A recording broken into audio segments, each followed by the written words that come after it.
한겨레 더정치 자유한국당 지방선거기획본부장 김명현 의원 나오셨습니다. 김명현 의원님 안녕하세요. 네, 안녕하세요. 네.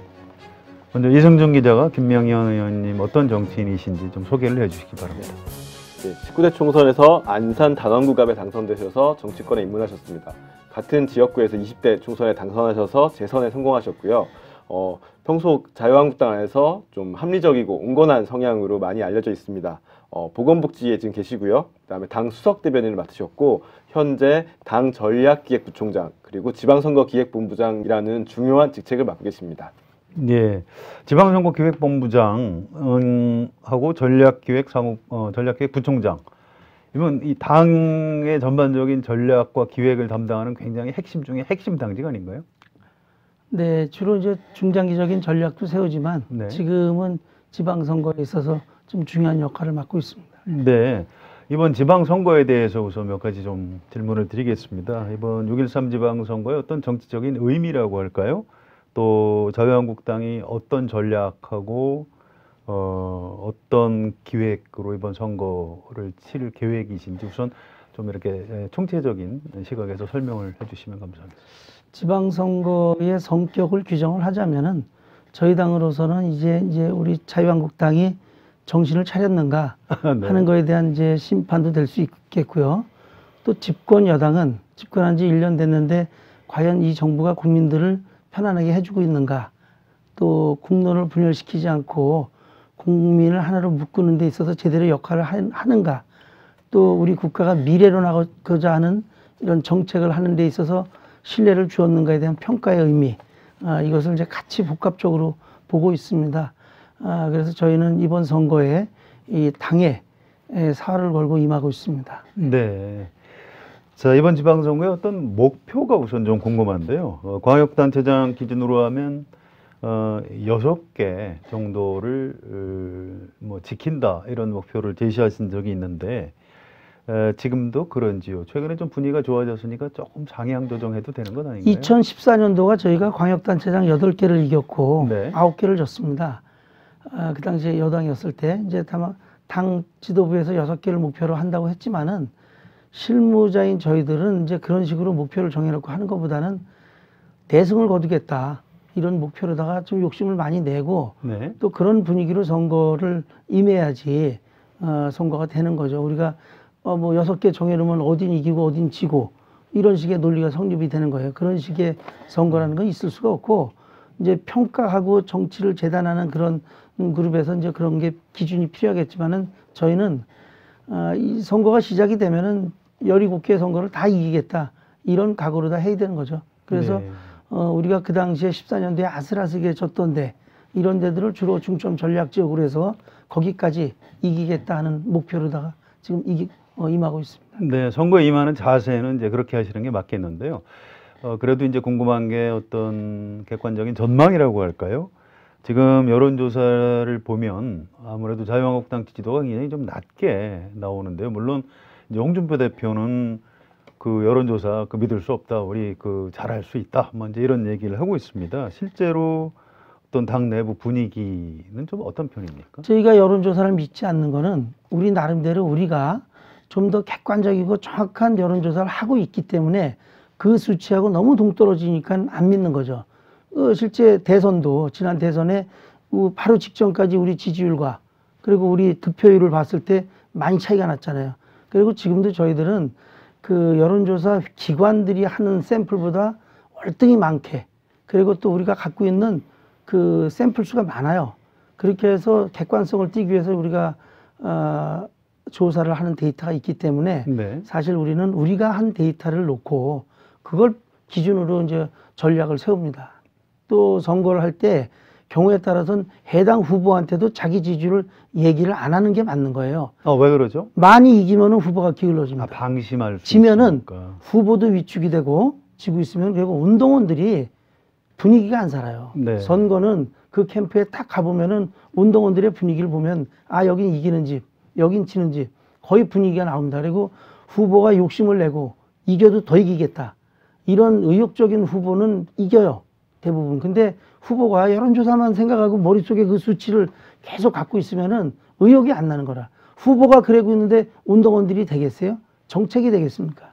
그래서 여론조사라는 거는 이 전략을 하는 그 기획팀에서만 우리가 어떤 전략을 수립할지 그런 밑그림을 그리기 위해서 필요한 자료일 뿐이지 이것은 사실 후보도 알면 안 됩니다.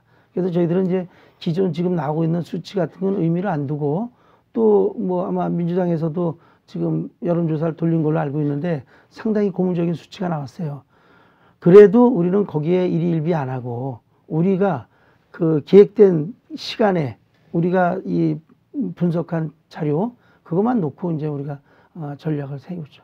지금 언론에 보도되고 있는 여론조사보다는 사실 내부 여론조사라면 훨씬 괜찮은 쪽으로 나온다 이런 말씀이시군요. 한 열 몇 군데 이기는 것 아닐까요? 압승을 거두고 대승을 거두거나 지금 언론 저희가 먼저 이겼던 게 TK 부울경 그렇습니다. 그리고 경기 인천 제주 아닙니까? 그렇습니다. 경기 인천은 2014년도에 저희 지역구입니다마는 세월호 사고가 터지고 우리 안산에서는 6월 4일 날 선거인데 6월 3일까지 저희가 마이크도 못 잡았어요. 이러고 또 경기도 기초단체장 31군데 중에서 18개가 민주당이고 우리가 13개였어요. 그런데 그러면 남경필수단 반드시 떨어졌어야 되잖아요. 그렇죠. 그런데 이겼지 않습니까? 그렇군요. 인천도 일반 희생자가 있어갖고 인천시장에 합동 분향소를 만들어 놓고 굉장히 우울했었습니다. 그때 우리 여당이었고 그 우울한 분위기에 다 우리의 부담이었어요. 그리고 기초단체도 우리가 많이 밀렸는데 유정복 시장에 당선이 됐지 않습니까?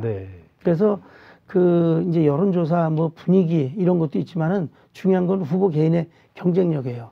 기초단체 많이 떨어졌으면은 당연히 여기도 져야 되는데 인물로다가 이기는 그런 변수도 있기 때문에 저희들이 해당 지역마다 그 지역이 지금 이 국민들이 원하고 있는 인물상 이 사람들을 맞춤형으로 찾아내서 공천을 하는 거 이런 게 중요하고 그 지역에 맞는 맞춤형 공약 이런 것들로 접근을 해야지 그냥 평소에 인지도 조사 아니면은 이제 시국에 따르는 이 지지율 이거에 우리가 쫓아가다 보면 선거는 허나마나요. 알겠습니다. 선거는 선거고 지지율은 지지율입니다. 알겠습니다.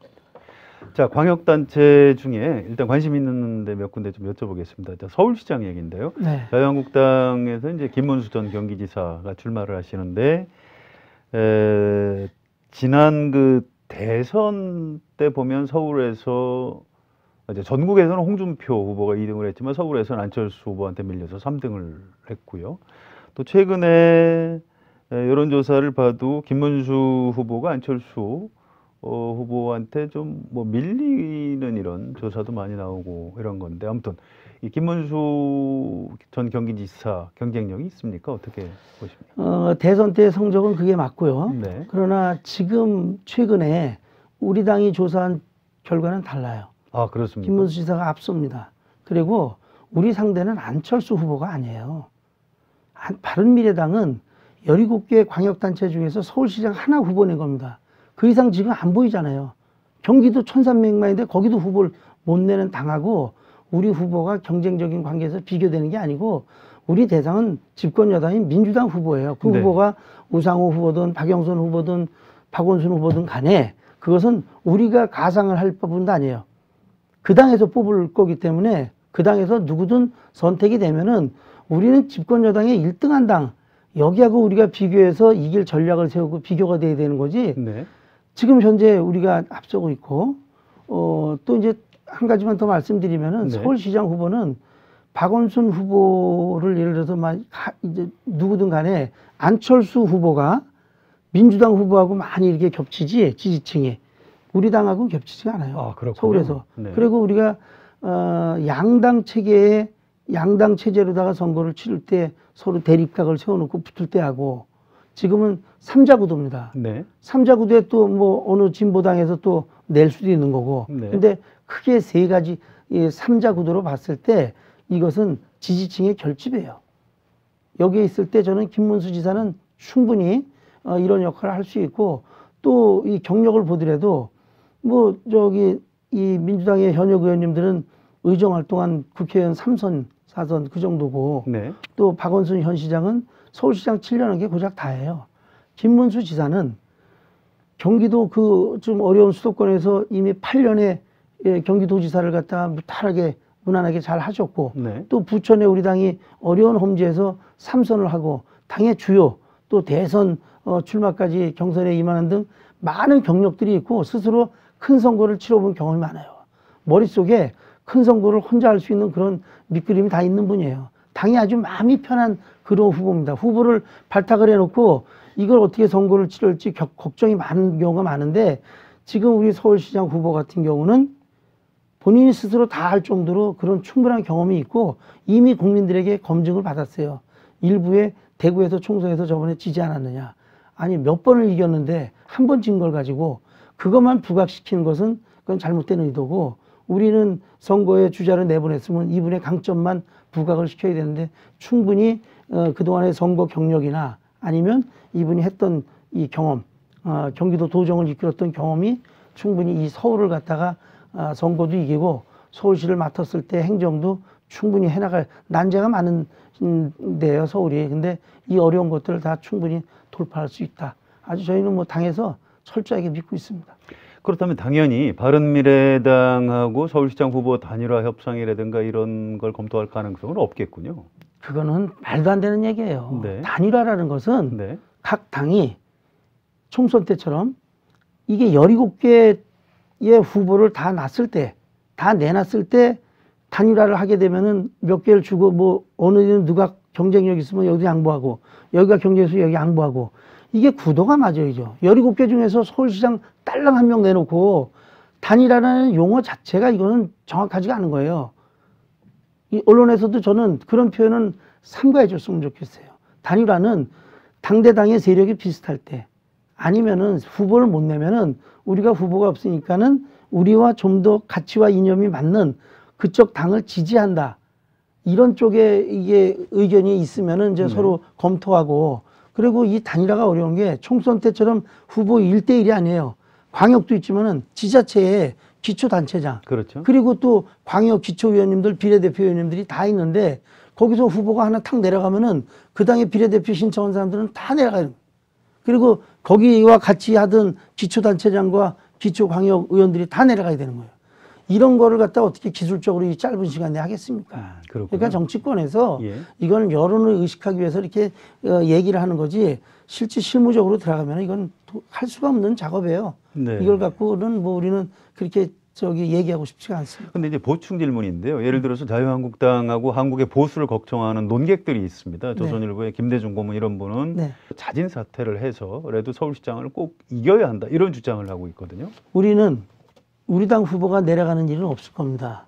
그러면 안철수 후보가 이제 드롭하는 경우로 우리는 가상을 할 거고 네. 또 바른미래당에서는 안철수 후보가 끝까지 하고 김문수 후보가 이렇게 내려가는 이런 걸 생각을 할 겁니다. 그렇죠. 근데 그 후보 간의 의지가 그런 단계가 아니고 논평은 얼마든지 할 수 있지만은 후보들 간에 그런 게 충분히 출마하려고 결심하기까지가 얼마나 어려웠겠습니까? 그 오랜 시간을 자기의 여러 가지 상황을 고려해서 결심을 한 건데 나온 지 얼마 안 돼 갖고 그런 얘기를 하면은 그거는 이미 또 그런 걸 결심하는데도 많은 시간이 필요하고 네. 많은 가정을 해서 이게 맞았을 때 결단을 하는 건데 이게 지금 시간적으로도 안 되는 거죠. 그래서 사실은 저는 인위적으로 정치권이 국민의 뜻을 거스르고 이렇게 변칙을 쓰는 거는 정치를 하면 안 된다. 그런 정치를 하면 안 된다고 봐요. 보수가 지는 것도 국민의 뜻이에요. 네. 또 좌파가 지는 것도 국민의 뜻입니다. 지금 이 구도를 만들어놓은 투표의 결과가 국민의 뜻이에요. 총선의 의석수 그리고 지방자치단체장들의 그 의석수 이것도 다 국민의 뜻인데 이것을 자기네들 진영의 이익과 논리에 맞게끔 인위적으로 국민의 뜻을 저버리고 막 결합을 하는 거예요. 이거는 국민의 이 의지를 갖다가 아주 배신하는 거고 이런 거는 하면 안 되고 우리가 이 정치인으로서 지켜야 할 가치와 이념이 이거라면은 이걸로 끝까지 가고 국민들께 이거를 이해시키고 이대로 평가를 받으려고 그래야지 그 선거만 이기려고 그렇게 해서 우리가 선거 끝났습니다. 끝난 다음에 그 당하고 우리 당하고 맞아요? 당 대 당은 따로 있으면서 단체장은 그런 식으로 해갖고는 그거는 국민들이 아주 더 실망을 할 것 같아요. 알겠습니다. 그래서 그냥 있는 그대로 하고 이기면 이기고 지면 지고 최선을 다하고 그렇게 이제 이 선거를 치르자는 이게 제 생각입니다. 네, 알겠습니다. 자, 서울시장하고 또 이제 다른 권역하고 또 조금 사정이 다를 수가 있습니다. 이승준 기자 좀 이어주실까요? 좀 아래로 내려와서 권역별로 좀 여쭤볼게요. 일단 뭐 앞서 이제 경기 인천 말씀하셨는데 경기 인천은 어쨌든 자유한국당이 지켜야 되는 입장입니다. 뭐 인천도 그렇고 경기 같은 경우에는 지금 민주당 같은 경우에 지금 경선이 진행 중인데 좀 경기도 같은 경우는 어떻게 전망하고 계세요?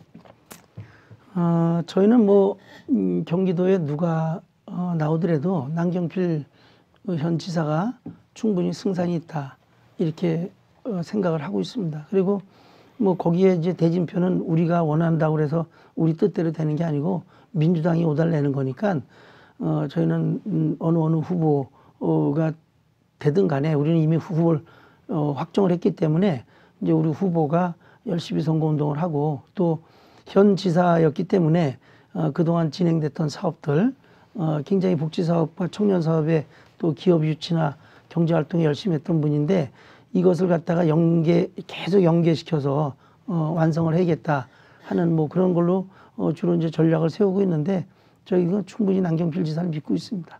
14년도에 아까 말씀하신 것처럼 기초단체 18개를 뺏기고도 혼자 살아남은 분이기 때문에 저력이 있다. 이렇게 생각합니다. 어쨌든 인물론으로 승부하시겠다는 말씀이시고요.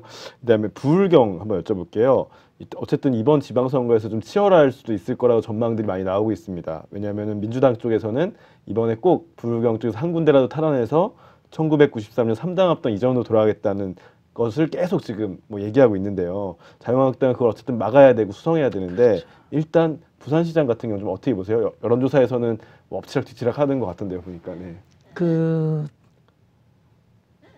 여론조사 아까도 말씀드렸지만은 이제 부산은 좀 신경은 저희들이 쓰이는 건 사실입니다. 저희가 옆에 이 경남의 분위기를 같이 놓고 봐야 됩니다. 울산도 그렇고 지금 이제 경남이 저희들 참 그 후보가 서로 여러 사람이 그래서 좀 고민이었는데 정리가 잘 됐고 또 후보가 지금 이제 확정이 됐는데 또 상대 후보가 1호로 나오자마자 또 이런 일에 연루돼서 오늘 사퇴가 되고 이제 이런 경우다 보니까 아무래도 이 문제는 일회성 사건으로 한 번에 끝날 문제는 아니지 않습니까? 그리고 계속 국민들이 여기에 관심을 갖고 있기 때문에 이런 것들이 이제 경남의 선거판에 영향을 주면은 바로 부산, 울산으로 같이 그건 한 벨트로 움직입니다. 부산이라는 지역이 경남, 부산 외곽에 있는 경남 분들이 많이 가서 이렇게 도시를 구성하고 살기 때문에 경남의 분위기를 많이 탑니다. 네, 참고로 경남지사 불출마 여부는 아직 확정을 안 했더라고요. 예, 그 아까 좀더 두고 봐야 오보다 하는데 예. 저희들이 뭐 오래 끌면 좋죠. 그런가요? 예, 알겠습니다. 뭐 경남에서 추가로 질문 드리는데 김태호 전 지사 같은 경우에는 과거 지사를 했었고 또 여러 가지 잡음들도 있었는데 이번에 다시 나온다고 했을 때 지역 민심이 어떻게 볼지 좀 뭐 우려되는 부분이나 아니면 저희들이 이제 여론조사를 민심을 우리가 들을 수 있는 거는 가서 들어야 몇 분을 만나겠습니까? 그렇죠. 현장에서. 네. 그러나 이제 우리들이 그분이 그동안 했던 경력의 긍정적인 부분 그리고 또 뭐 부정적인 여론이 들리면은 이걸 놓고 이제 플러스 마이너스 저희가 재죠. 그랬을 때 확신이 있으면은 저희들이 나가는 건데 김태호 하면은 그래도 상당히 인기가 좋다. 그리고 도의원 때부터 거창 군수 예. 그리고 도지사, 국회의원 선거 불패 아닙니까? 그렇죠. 이기는 선거만 하는 사람들은요, 그 캠프가 선거에 어떤 노하우가 있어요. 그래서 아까 우리가 이제 김문수 후보님을 내가 편안하다고 얘기했듯이 그 김태호 후보도 역시 이제 경남은 마음이 편해진 거예요. 사실은 우리 홍준표 대표가 그 전 지사였기 때문에 이 사실 당으로서는 거기가 신경이 쓰이는 건 사실이죠. 네. 그래서 굉장히 고민을 많이 했는데 지금은 뭐 저희가 조사한 여론도 괜찮게 나오고 또 그분이 이미 내려가서 벌써 그냥 하고 다니는 게 이제 당은 여긴 걱정 안 하고 좀 접전 지역으로 신경을 압축해도 되겠다 이런 안심을 주고 있습니다. 네. 이제 대구 경북인데 물론 대구 경북은 자유한국당 텃밭인데 이제 민주당 같은 경우에 그동안 대구 경북에 나오려는 사람이 없어서 문제였는데 이번에 막 대구 같은 경우 막 경선까지 가고 결선 투표까지 가고요. 어쨌든 민주당 쪽에서는 대통령 지지율 상승과 함께 좀 해볼 만하다 이런 판단을 하는 것 같은데요. 여전히 텃밭으로 이번 선거에서 잘 이겨낼 수 있을지 아니면 좀 뭔가 우려되는 부분이 있으신지 좀 여쭤볼게요. 제가 이 답변도 역시 또 너무 네. 자신감을 보이면 저 너무 교만하다 이렇게 잘못 보일까봐 좀 두렵긴 합니다만은 뭐 저는 선거 실무자로서 사실은 이런 의지로다가 할 수밖에 없다는 말씀을 좀 먼저 양해를 드리고 대구 경북은 저희들이 이제 후보가 권영진 저 후보도 현 시장이 연임된 거기 때문에 그 지역에 대한 이해도 그리고 조직 장악력 그래서 선거하고 나면 이제 거기 네 분이 경선을 했는데 경선하고 나면은 그 후유증을 이렇게 잠재우는데 시간을 많이 뺏겨요. 그러나 짧은 시간 내에 조직이 다 됐고 동시에 이제 우리 대구시당에서 기초단체장하고 광역 뭐 이런 데까지 좀 잘 짜여져 있기 때문에 이제 그 틀이 깨지지 않고 잘 가니까 대구는 좀 안심이 되고 경북도 저희가 네 분이 경선을 했는데 상당히 당원들 참여율이나 또 이 현역 세 분이 나오다 보니까 치열했어요. 그래서 저희들이 경선을 통해서 TK에서 이 당 지지율을 붕업시키는 그런 효과는 있었다. 그리고 전통적 텃밭을 저희가 지키는 게 중요한 게 아니라 얼만큼 확실하게 이겨주느냐가 중요한 겁니다. 그거는 기초단체장과 기초광역의원들 공천과 관련돼 있어요. 그거를 우리가 텃밭이라고 그래서 아무나 줘도 이긴다고 그래서 당협위원장들이 마음대로 자기 코드 인사를 갖다가 코드 공천을 하고 그리고 이 공관위에서 시스템으로 안 하고 절차를 무시하고 막 그렇게 한다. 수도권은 그렇게 할 수가 없어요. 그러면은 약한 후보 주면 지니까. 그러나 그런 지지층이 강한 데서는 그런 욕심을 낼 수가 있어요. 여길 붙여도 이기고 여길 붙여도 이기면은 나한테 말 잘 듣고 내가 좋아하는 사람을 공천 주고 이런 식으로 공천을 하다 보면은 의미 없이 이기는 거예요. 도지사를 이기더라도 여기는 정말 전통적인 지지층을 우리가 확고히 지켰고 지지율을 더 높였다. 이게 제 욕심이에요. 그래서 기초단체장과 광역 기초위원들까지 더군다나 우리가 이제 그 광역 비례대표들을 갖다가 대공모를 하고 청년들을 막 찾고 하는 이벤트를 하는 것이 그렇게 국민들한테 옛날에 있었던 밀실 공천을 다 없애고 우리가 열어놨다.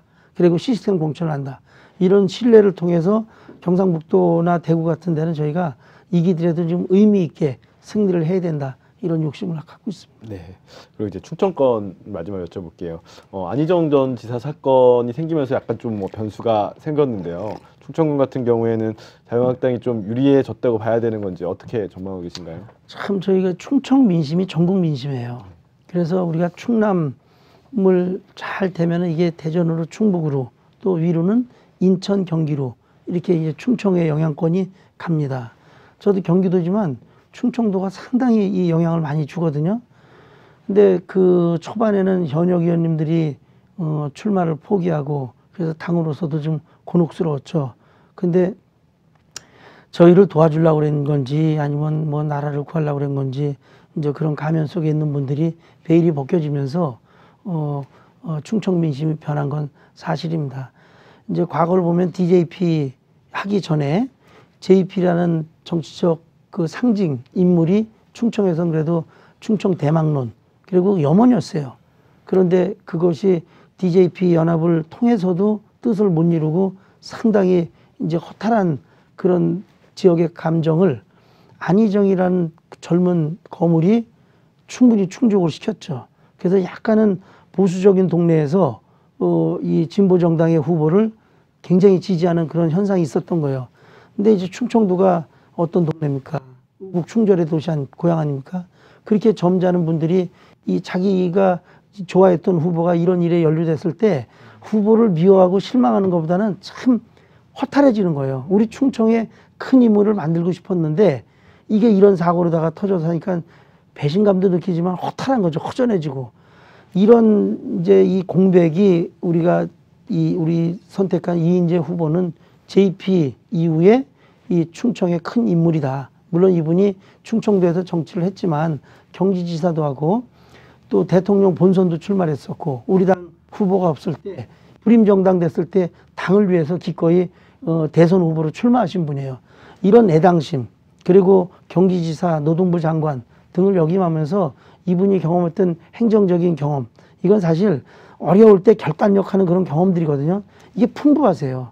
우리 언론에서도 잘 아시지만 그분 갖고 있는 지식이 얼마나 풍부합니까? 스피치도 그렇고. 이래서 이분이 JP 이후에 충청에 그런 허전한 마음을 달래줄 수 있는 큰 인물이다. 그리고 고향에 대한 마지막 봉사. 이게 이제 저희들이 충청에 이렇게 잘 먹힌다면은 충분히 안희정 효과를 뒤로 하고라도 자체적으로 이인재 후보의 경쟁력 갖고 충분히 먹힌다. 저는 그렇게 생각을 하고 있습니다. 알겠습니다. 자, 정치 현안 관련해서 몇 가지만 좀 여쭤보겠습니다. 드루킹 댓글 공작 사건 이게 자유한국당에서 부르는 공식 명칭인 것 같은데요. 아무튼 김경수 의원 이 댓글 사건에 연루가 돼 있다, 배후다 뭐 이런 의혹을 제기하면서 지금 특검을 요구하고 있는데요. 이번 사건의 어떤 그 진상이라고 할까요? 그걸 대략 어느 정도로 지금 보고 계시는지요? 저희들이 뭐 앞으로 더 이제 진행을 시켜야 되겠죠. 지금 이제 초기니까. 네, 그러나 예. 이 사건을 축소 은폐하기 위한 정황은 충분히 있었다. 그것은 경찰에서 수사할 때 소극적으로 했다 이런 소극적으로 말씀이시죠? 하고 그 예. 소극적인 거는 이 증거를 이렇게 없애려는 그런 시간을 주었다 하고 저희들은 오해를 충분히 할 수 있는 예. 국민적 의혹을 충분히 예. 사고 있고 지금 이제 검찰이나 경찰이 늘 보면 우리 정권 때도 그랬지만은 지금도 역시 이게 정치적 중립을 사법 기능으로서 정치적 중립을 정확히 지킨다고 국민들이 믿지는 않을 겁니다. 그래서 저희들은 이제 오늘 특검도 좀 주장을 했던 거고 네. 이것은 이제 국민들이 이것이 잠재우려고 아무리 이 정권이 하더라도 잠재워질 수가 없는 거고 저는 추가 폭로 내지는 계속 이런 것들이 이제 될 거라고 봐요. 그리고 권력이라는 것이 한번 권력을 잡으면 거기에 취하는 것 같아요. 그래서 과거에는 순발력 있게 국민 여론을 분위기를 봐갖고 금방 알아차리고 반성할 건 반성하고 이렇게 풀어가는데 네. 한번 권력에 취하면은 이 권력을 잡고 있으면은 이 힘으로다가 이것을 통제할 수 있다, 막을 수 있다. 아마 이런 거에 취하지 않았나 저는 그렇게 생각을 합니다. 네. 그래서 여권은 지금 이것을 막고 방어하려고 그러는 게 아니라 털어내야 되는 거거든요. 저희가 정권 초기 아닙니까? 이제 1년 됐고. 앞으로 집행할 임기가 많이 남았는데 이런 부담스러운 것들은 다 스스로 공정하게 수사를 해서 다 털어내고 그래야지 그 사람들한테 설령 신세를 졌다 하더라도 이거 두고두고 이 빚을 갚아야 되는데 못 갚으면은 계속 압박을 받잖아요. 이런 거로부터 자유로워져야지 정말 정권 잡았을 임기 중에 국가와 민족을 위해서 일만 올곧게 할 수 있는 거죠. 근데 이것을 털지 못하면은 아무래도 계속 그 사적 라인에서 이 압박을 받을 겁니다. 그러면 꼬이는 거예요. 스스로. 그렇게 되면 이제 어느 순간에 국민 여론이 반전되는 순간 또다시 국가가 불행해지는 거죠. 그래서 이것은 우리 당의 유불리를 떠나서 국가의 장래를 위해서 빨리 현 정권이 다 적극적으로 털어내야 된다. 이런 판단입니다. 이 사건에 대해서 일단 국민들 시각에서는 이제 진상규명이 그렇죠. 제일 중요하고요. 그다음에 불법이 있으면 당연히 처벌받아야 네, 되고요. 그런 부분이라고 생각을 합니다. 그런데 지금 국회 본청 앞에 이제 천막을 자유한국당에서 쳤는데 아니 국회에서 본회의라든가 상임위원회에서 의정활동을 통해서 이런 것들을 좀 대정부 질문도 하고 뭐 상임위원회도 소집하고 해서 하는 게 더 효과적일 것 같은데 왜 천막을 쳤을까 이런 저희들도 이제 과거에는 의문이 좀 들거든요. 그렇게도 해봤고 예. 지금처럼 천막을 치고 하는 것은 저희들하고는 사실 그동안 익숙하지가 잘 않은 안 거죠. 맞죠. 예. 안 맞죠. 예. 그러나 지금은 우리가 밖으로 나갈 수도 없고 그래서 국회 안에서 공간을 잡은 거예요. 그리고 우리가 이제 대정부 질문이나 아니면은 그 대변인 뭐 정례 브리핑이나 이런 걸 통해서 국민들에게 알리더라도 사실 이제 우리가 원하는 만큼의 전달이 안 된다고 우리는 판단을 한 거고 또 국회를 열어서 했을 때 그렇다면은 특검을 받고 특검은 저기서는 늘 주장했던 게 그동안 야당 시절에 특검이었지 않습니까? 그리고 이미 특검을 할 수밖에 없는 게 이런 그 시간적인 여유를 갖다가 범인들한테 주고 또 붙잡아다 수사해야 될 사람들을 그냥 갖다가 저 구속시켜놓고 막아놓고 차단시키고 이런 판단이 있으니까는 그런 걸 우리가 요구할 수밖에 없어요. 근데 이제 집권 여당에서는 또 특검을 톱속 받기가 부담이 되고 하니까는 이건 이제 의회의 그 교섭이 그렇죠. 단체가 이게 꼬이는 거죠. 예. 이렇게 됐을 때 야당으로서 할 수 있는 것은 이제는 이런 방법을 동원해서라도 이걸 국민적 의혹을 해소해야겠다 이런 겁니다. 저희가 이제 이제 국회를 열어서 상임위도 돌리고 이런 것들이 국민들에게 안심을 시키고 할 수 있는 부분 저희도 잘 알죠. 또 우리하고 어울리지도 않는다고 또 평가도 하고 있고 그러나 지금은 이런 방법 외에는 국민들에게 이것을 파헤치겠다는 우리의 결연한 의지 이런 거를 전달할 수 있는 방법이 그렇게 마땅치 않기 때문에 저희가 선택할 수 있는 방법이다 이렇게 이해를 좀 해주시기 바랍니다. 알겠습니다. 자, 정치 현안 관련해서 간단한 하나만 더 여쭤보겠습니다. 이 개헌은 이제 어려워진 것 같은데요. 이번 지방선거 때 이제 국민투표는 거의 불가능한 상태인데, 근데 지방선거 이후에 개헌은 가능할까요? 어떻게 보십니까? 그거는 우리가 약속을 한 부분 아닙니까? 집권 여당은 당장 하자는 거고, 네. 그러면 당장 못하면은 그 다음번에도 시기가 협의가 되면 거기는 할 수밖에 없는 거고, 하리라고 믿어요. 네. 근데 우리 당의 입장인데, 우리 당은 이 선거하고 연관시켜서 이렇게 졸속으로 하지 말고, 선거 끝나고 바로 논의해서 하겠다 그러고, 우리 당이 안도 내놨지 않습니까? 그렇기 때문에, 이제 이 체제의 문제라든지 뭐 여러 가지 안 맞는 부분들은 네. 특위를 만들어서 이제 논의하면은 우리도 언제까지 하겠다고 시기까지 못 박아서 국민께 약속을 했기 때문에 이건 안 할 수가 없는 거예요. 이렇게 여당을 우리가 압박을 당론으로 우리 안도 내놓고 개헌안을 내놓고 압박을 해놓고 나서 우리가 저기 지방선거 끝나고 이걸 갖다가 안 하겠다고 하면은 저희들은 국민들한테 용서를 못 받죠. 알겠습니다. 그래서 이거는 저희들은 뭐 꼭 반드시 해야 된다. 그리고 우리가 주장하는 게 그동안 불행했던 대통령들이 바로 대통령의 권력 구조에서 나왔기 때문에 이것을 개선하겠다는 그 개헌 의지는 우리 강해요. 그래서 이거는 선거 끝나면은 우리가 반드시 한다고 봅니다. 예, 지방선거 이후에 최선을 다해서 개헌 노력을 하겠다 이런 말씀이시죠? 네. 알겠습니다. 자, 이승준 기자. 네. 마지막으로 한 두 가지만 여쭤볼게요. 일단 자유한국당 지지율 같은 경우에 물론 여론조사를 믿을 수 없다고 하지만 추세로 봤을 때 보면 어쨌든 과거 자유한국당에 지지 보냈던 보수 성향의 유권자나 중도 성향의 유권자가 지금 사실 마음을 졸린 거는 추세는 보이잖아요. 네. 그렇다면 이제 이걸 다시 회복하고 추후 집권하려면 지금 자유한국당이 어떤 걸 해야 된다고 생각하시는지. 네.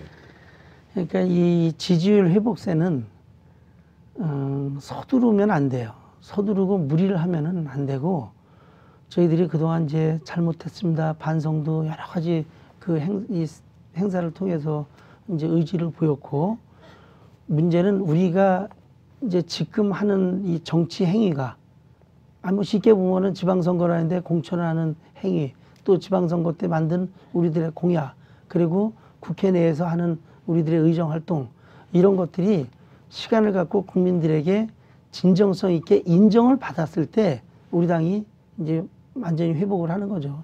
그래서 지금 지방선거를 통해서 여당이 실수하고 국민의 신뢰를 이제 잃어가면서 오는 반사이익으로 우리가 선거에 일부 좀 재미를 봤다. 그렇다 그래서 다시 교만해지면은 그건 한 방에 떨어지는 거예요.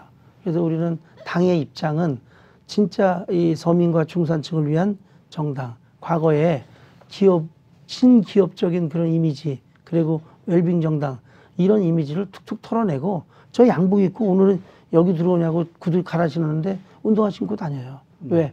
많이 돌아다니고 많이 만나려고. 그렇게 각 지역에서 또 국회에서 우리 당이 또 당소속 의원들이 변해야지만이 저희들이 신뢰를 받을 수 있다. 우리 당은 그런 걸 추구하면서 지금 하고 있습니다. 네. 그리고 제가 사전에 좀 인터뷰나 여러 가지를 좀 찾아봤는데 개인적인 얘기가 많이 안 나오시더라고요, 생각보다. 그래서 실제로 좀 국회의원이나 정치를 하시게 된 계기랑 하시면서 어떤 순간에 가장 좀 보람이 있으셨는지 하나만 여쭤볼게요. 저는 사실 뭐 정치를 이렇게 전공하고 배운 사람은 아니고 학교 졸업하고 평범하게 직장 생활을 했고 또 조그맣게 제가 이제 이 사업을 좀 하다가 제가 태어나서 대대로 살던 그 동네에 이제 이 어떤 체육시설이 들어오면서 살던 주민들과 이제 이 업주들과 이게 다툼이 일어난 거예요. 그랬을 때 우리가 생각할 땐 우리 안산시 공무원들은 시민 편에 서서 이걸 검토를 해봐야 돼요. 자기네들이 물론 허가를 나갔지만 이게 우리가 놓친 건 없는가. 또 허가가 정당하더라도 이분들의 재산상의 또 생활상의 피해는 없는가. 또 없다 하더라도 여기 편에서 이해를 시키고 하는 것이 우리 공직의 도리라고 보는데 그 당시에 제 눈으로 봤을 때는 이건 너무 업자 편이다. 이게 안 되겠다. 이런 이제 찰나에 지방선거가 있었어요. 2006년도에. 그래서 저희 고향 동네에서 지방선거를 출마해서 제가 이제 안산시 시의원으로 처음 아무것도 모르고 시작을 했죠. 그러나 이제 일에 대한 열정 또 제가 거기서 고향이니까 그래도 좀 많이 파악하고 있으니까 이제 거기서 4년 활동을 하고 또 뭐 인기 좀 있다고 제가 자칭 평가를 해서 좀 교만해졌죠. 그래서 2010년도에는 또 한번 실패를 했습니다. 그리고 12년도에 국회의원 선거에 국민참여 경선을 통해서 이제 도전을 했는데 또 이렇게 당선을 시켜주셔갖고 이제 국회의원이 된 거죠. 아주 정치하게 된 그 배경이 뭐 너무 좀 초라하고 그렇습니다만은 이 하면서 가장 의미가 있었던 거는 국회에서 법을 입법하다 보니까 이렇게 어려운 분들이나 지역의 사람들을 만나면서 불편해하는 거, 어려워하는 거를 상담하다 보니까 이게 법에 관한 문제예요. 그래서 법을 제정하고 개정했을 때 이 법이 효력을 발생하면은 그때 그 성취감, 하나하나 법안을 만들었을 때 이제 그때 정치하면서 보람을 느꼈고 또 정당인으로서 보람은 저희 당이 이제 많은 잘못으로 인해서 탄핵당하고 어려울 때 또 뭐 이리저리 피난도 많이 갔지 않습니까? 동지들이. 그랬을 때 남아서 용서를 구하고 이 당을 지켜서 고쳐 쓰겠다. 이런 일념으로 그때 버텼습니다, 저는. 그래서 지금 그 당원들이 그대로 당을 지켜주시고 해서 제1야당의 지위를 유지하면서 다시 정권을 도전할 수 있는 정도의 당으로 어느 정도 됐는데 그때 제가 요만큼이라도 좀 나가지 않고 역할을 했다는 게 정당인으로서는 참 보람이 있습니다. 자, 마무리 인사 좀 부탁드립니다. 자유한국당의 지방선거 기획 책임자로서 우리 국민께 좀 당부의 말씀 같은 거 부탁드리겠습니다. 네, 국민 여러분, 자유한국당에서는 이번 지방선거에 임하면서 각 지역마다 필요로 하는 사람이 누군가 이것을 잘 고려해서 후보를 내려고 많은 고민을 했습니다. 그래서 저희 당이 또한 낸 후보와 그 지역에 맞는 정책들을 갖고 다시 한번 국민들께 다가갑니다. 부디 저희 당을 지지해 주시고 저희가 나라와 국민을 위해서 다시 한번 심서히 일할 수 있는 기회를 주시기를 간절히 바라면서 이렇게 인사를 드리겠습니다. 네, 고맙습니다. 더 정치 인터뷰 오늘은 자유한국당 김명현 의원과 함께했습니다. 여러분 고맙습니다.